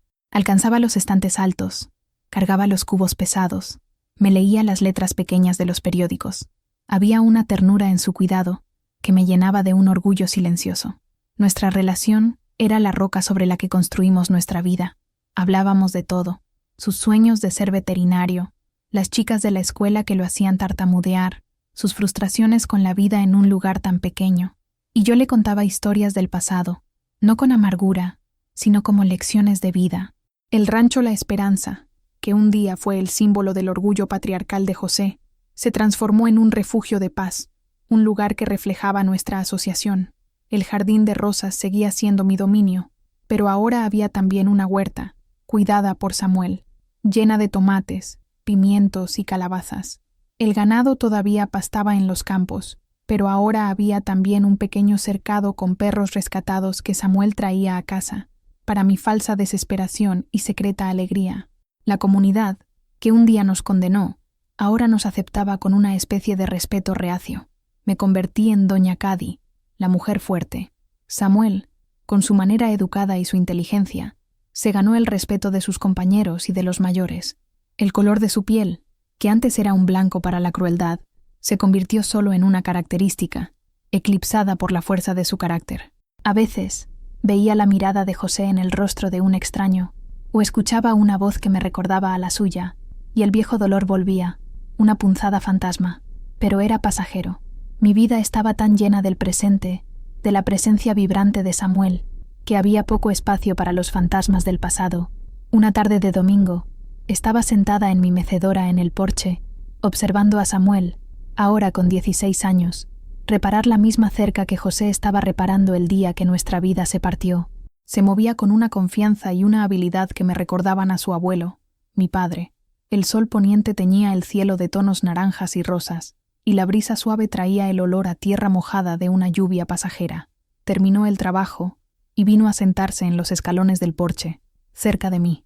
Nos quedamos en silencio por un rato, simplemente apreciando la belleza tranquila del final del día. «Sabes, mamá», dijo, rompiendo el silencio, «a veces pienso en cómo todo habría sido diferente». «¿Diferente cómo, mi hijo?», pregunté. «Si hubiera nacido blanco, si don José se hubiera quedado, si tu vida no hubiera sido tan difícil por mi culpa». Detuve el balanceo de la silla y extendí mi mano arrugada para tocar su hombro. «Samuel, mírame», dije, y esperé hasta que sus ojos oscuros encontraron los míos. «Mi vida no fue difícil por tu culpa. Mi vida fue salvada por tu culpa. Fuiste la tormenta que arrancó las malas hierbas y permitió que algo nuevo y más fuerte creciera. Si algo hubiera sido diferente, no habría conocido esta felicidad. La felicidad de ser, simplemente, tu madre. No me arrepiento de nada». Una sonrisa lenta se extendió por su rostro. Se inclinó y besó mi mano. «Yo también te quiero, mamá». En ese momento, mirando a mi hijo, un hombre bueno y fuerte en formación, y al rancho que habíamos reconstruido juntos, entendí la verdad más profunda de mi viaje. El escándalo que un día me definió se había transformado en mi mayor bendición. La vida, en su sabiduría misteriosa, no me dio lo que creía que quería, un poco más de energía para soportar una vida vacía. Me dio lo que necesitaba, un amor tan grande que me forzó a vivir de verdad. Tengo 82 años ahora. Mis días los paso, en su mayor parte, aquí en este porche, en mi vieja mecedora. Mis ojos ya no ven tan bien, y mis pasos son lentos y cuidadosos, pero mi mente, esa está más clara que nunca. Desde aquí, desde mi puesto de observación, veo el desarrollo de la vida que ayudé a crear. Samuel cumplió su sueño. Se graduó de veterinaria en la Universidad de la capital del estado. Vendí una parte del ganado para pagar sus estudios, y fue el dinero mejor gastado de mi vida. Podría haberse quedado en la gran ciudad, haber tenido una carrera brillante allí, pero volvió al rancho, a mí. Montó su clínica en una parte del antiguo granero. Atiende a los animales de todos los ranchos de la región. Es respetado. La gente lo llama Dr. Samuel. El mismo pueblo que un día cuchicheó sobre el niño negro de la Cady, ahora le confía la vida de sus animales más preciados. La ironía no se me escapa, y me hace sonreír. Se casó con Elena, no mi amiga, sino la hija de ella, una muchacha dulce y fuerte, que creció viendo nuestra historia sin prejuicios. Viven aquí en la casa grande conmigo. Y la casa, que una vez fue silenciosa y luego se llenó con la risa de un niño, ahora resuena con las voces de mis nietos. Tengo 2 nietos, una niña llamada Luz, con la piel del color de la miel y los ojos oscuros y curiosos de su padre, y un niño, José. Fue Samuel quien eligió el nombre. «Para resignificar, mamá», me dijo, «para que el nombre José, en esta casa, se asocie con el amor, no con el dolor». Y el pequeño José, con su cabello rizado y su sonrisa traviesa, hace honor a esa nueva asociación. Los observo jugar en el patio, en el mismo lugar donde jugaron mis primeros hijos, y luego Samuel. Es un ciclo, una continuación, una prueba de que la vida es más resiliente que el prejuicio, más fuerte que el dolor. A veces, cuando estoy sola, pienso en todo el viaje, pienso en la Leocadia de 65 años, una mujer invisible, marchitándose en silencio. Siento una inmensa compasión por ella. No tenía idea de la fuerza que habitaba dentro de sí. Necesitó que el mundo la despedazara para descubrir que podía reconstruirse, pieza por pieza, en una versión mucho más auténtica y valiente de sí misma. Lo que fue considerado mi gran escándalo fue, en realidad, mi liberación. El abandono de José, que en su momento pareció el fin del mundo, fue lo que me permitió encontrar mi propia voz, tomar las riendas de mi propio destino. Fui forzada a ser independiente, a ser fuerte, a ser la protagonista de mi propia historia, no más una secundaria en la historia de un hombre. La maternidad tardía, que parecía una aberración de la naturaleza, fue lo que me mantuvo viva, lo que me dio un propósito cuando creía que mi tiempo ya había pasado. Samuel no solo me dio amor, me dio años de vida, años llenos de significado. Desde mi porche veo un legado, no un legado de tierra o de ganado, sino un legado de resiliencia. Un legado que dice que no importa el color de nuestra piel, nuestra edad o las circunstancias de nuestro nacimiento, lo que importa es la capacidad de amar, de perdonar y de construir una familia en los lugares más inesperados. Mi verdad, que un día fue tan absurda, hoy es el cuento de cuna que les cuento a mis nietos. Una historia sobre una abuela, un bebé milagroso y un amor que fue más fuerte que el mundo entero. El sol se está poniendo. La luz dorada baña el rancho, haciendo que las telarañas en las esquinas del porche brillen como hilos de oro. Luz y el pequeño José corren hacia mí, sus rostros sucios de tierra y alegría. Samuel y su esposa, Elena, vienen justo detrás, de la mano. Me rodean, me llenan de besos y abrazos. Su olor, una mezcla de hierba, medicina para caballos y amor, es el mejor perfume del mundo. Esta es mi riqueza. Este es mi final feliz. No un final de cuento de hadas, sin cicatrices y sin dolor, sino un final real, conquistado, tejido con los hilos de la perseverancia y el amor incondicional. Mi historia comenzó con un escándalo, un secreto y una acusación. Comenzó en la oscuridad del miedo y la vergüenza, pero termina aquí, en la luz cálida del atardecer, rodeada de amor y risas. Termina con la certeza de que ser madre, ya sea a los 20 o a los 66 años, es el acto más revolucionario y escandalosamente hermoso que una mujer puede vivir. Yo, Leocadia Ramírez, la abuela que tuvo un bebé negro, ya no soy definida por lo que el mundo pensó de mí. Soy definida por el amor que di y recibí. Y esa es la única verdad que importa. Esta fue mi historia, una historia que guardé en el corazón durante muchos años y que ahora comparto contigo. Me enseñó que la vida rara vez sigue los caminos que planeamos y que las mayores bendiciones a menudo llegan disfrazadas de problemas. Si mi viaje, de alguna manera, ha tocado tu corazón o te ha hecho reflexionar, esa es mi mayor recompensa. Historias como la mía existen para recordarnos nuestra fuerza, nuestra capacidad de amar y de superar.